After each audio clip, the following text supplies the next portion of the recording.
another video, and today we're going to be continuing with the trend of positional superiority, and we're going to be this time looking at it from a defensive perspective.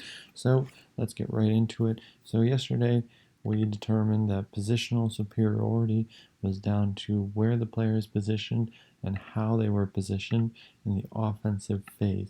So in an offensive perspective, it would be in terms of a player's positioning, where and how they're positioned gives them an advantage to then progress the ball upon receiving it. And now we're going to look at it from a defensive perspective, and it can really mean a few different things defensively. So now we can take into consideration the numerical aspect of it, because you can create a bit more positional superiority in a few type of ways on a defensive perspective, and you don't have to isolate the concept as much in terms of a numbers situation. So right now I'm just going to highlight the foundational three-man build-up using the goalkeeper and then the double pivot, just to show the situation in the mutual help space around the ball. So the first line passing options, more or less. And now we're going to highlight the defensive structure, and it's just a 4-3-3. And now we highlight the midfielders and connect them in their midfield horizontal line. So now from here, let's look at the first case of positional superiority.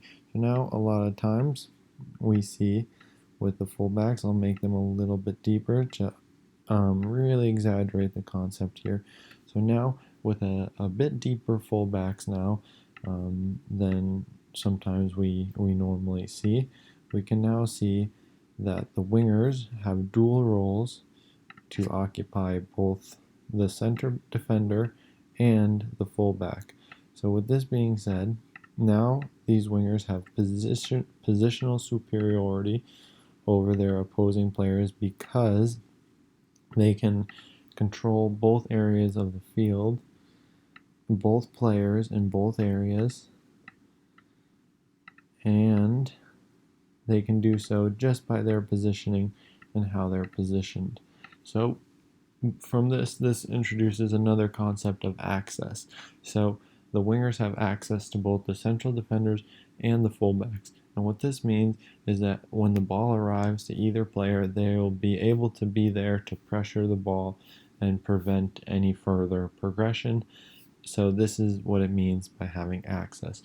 Now, this is just one form of positional superiority in the defensive phase, and let's just keep in mind that we're just going to be talking about the high block today. Tomorrow we can go into the mid block and low block, but the high block is a little bit different because of the extended spaces among players. So I wanted to first isolate the high block and pressing because it is a bit different than the other two forms of defense, the mid block and low block. So now let's get into the other form of positional superiority. So now if the central defender has the ball, we can look at what happens, and this winger, the number 7 on red, he can then slide in or press from out to in, forcing the ball narrow. The midfielders will shift over, and now we can see the situation here. So now the defender is using his cover shadow, which is another form of positional superiority because his positioning gives him an advantage over the fullback. So by being positioned using the ball as a source of light, he creates his cover shadow to eliminate access from the ball to the fullback. So by doing so, he creates positional superiority because he has an advantage by being able to cover two players by himself, so taking a 2v1 situation and pretty much making it a 1v1 situation, and then from here he can press. And now I just want to highlight the last little form of positional superiority, which is a bit different, and so now if we take the same situation and the winger's still pressing, and now we have an 8 checking towards the ball, and I'm just gonna manipulate the players a little bit to exaggerate this concept. So now we take the 8 and their positioning, and we position him on the ball side hip of the defender. So he's still a bit deeper, like a yard deeper and a yard narrow. So he's on the ball side. And now if the ball was attempted to be played, now this player would then have better access to the ball. And you can even see the less linear the pass is, the more this concept shows. So let's give the ball to the 6, and let's pretend the press was broken and the pivot was found.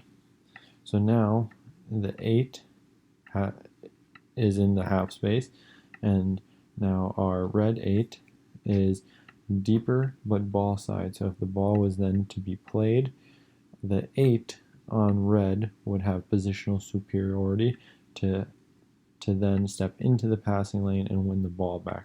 So it's kind of deceptive because the passing lane looks open, but in reality, the red player has positional superiority because he has better access to the passing lane and his orientation is moving up the field rather than the blues, which would be negative.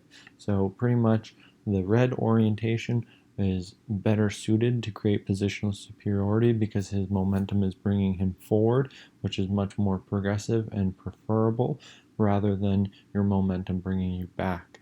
So this was just a really quick video. Just want to highlight these few concepts, and I'll be back tomorrow with more videos. Please like and subscribe to the channel. That would be a huge help. So I'll see everybody tomorrow.